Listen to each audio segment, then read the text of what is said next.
Super star Rajinikanth அவர்கள் நடிப்பில் வெளிவந்த அபூர்வ ராகங்கள்.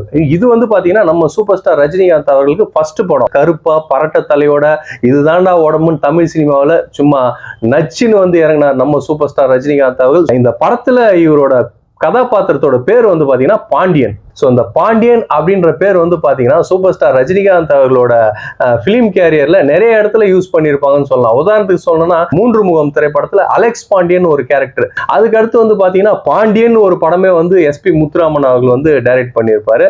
இப்போ சமீபத்தில் வந்து பார்த்தீங்கன்னா ஜெயிலர் திரைப்படத்தில் டைகர் முத்துவேல் பாண்டியன் அப்படின்னு வந்து ஒரு கதாபாத்திரத்தில் நடிச்சிருப்பாரு. ஸோ இந்த பாண்டியன் அப்படின்றது வந்து பார்த்தீங்கன்னா அபூர்வ ராகங்கள் ஆரம்பிச்சு கடைசியா வந்து முத்துவேல் பாண்டி வரைக்கும் இந்த பாண்டியன் அப்படின்ற ஒரு கதாபாத்திர பேர் வந்து பாத்தீங்கன்னா நம்ம சூப்பர் ஸ்டார் ரஜினிகாந்தோடவே ஒரு பின்னி பிணைஞ்சிருச்சுன்னே சொல்லலாம். அது மட்டும் இல்லைங்க, நம்ம சூப்பர் ஸ்டார் ரஜினிகாந்த் நடிச்ச இந்த அபூர்வ ராகங்கள் திரைப்படத்தோட ப்ரொடியூசர் கலாகேந்திரா மூவிஸ் இருக்கு இல்லைங்களா?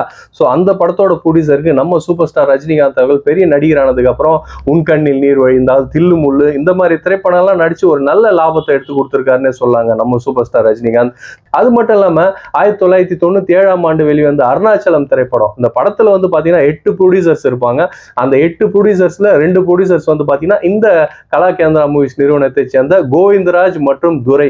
இவங்க 2 பேரையும் வந்து பாத்தீங்கன்னா நம்ம சூப்பர் ஸ்டார் ரஜினிகாந்த் அவர்கள் பழச மறக்காம அவங்கள அன்பா கூட்டிட்டு வந்து இந்த படத்துல அவங்களையும் ஒரு பங்குதாரரா வச்சு அவங்களுக்கும் ஒரு நல்ல லாபத்தை சம்பாரிச்சு கொடுத்தாருன்னே சொல்லலாம் நம்ம சூப்பர் ஸ்டார் ரஜினிகாந்த் அவர்கள். சூப்பர் ஸ்டார் ரஜினிகாந்த் அவர்களோட ராசி பாருங்க, முதல் படத்திலேயே வந்து பாத்தீங்கன்னா இந்த அபூர்வ ராகங்களுக்கு தேசிய விருது கிடைச்சிருக்கு. ஸோ நம்ம சூப்பர் ஸ்டார் ரஜினிகாந்த் அவர்களோட முதல் என்ட்ரி, முதல் படியே வந்து பாத்தீங்கன்னா ஒரு மிகப்பெரிய வெற்றியா தான் இருந்துச்சு. இது வந்து நம்ம சூப்பர் ஸ்டார் ரஜினிகாந்த் அவரோட ஒரு ராசின்னு கூட சொல்லாங்க.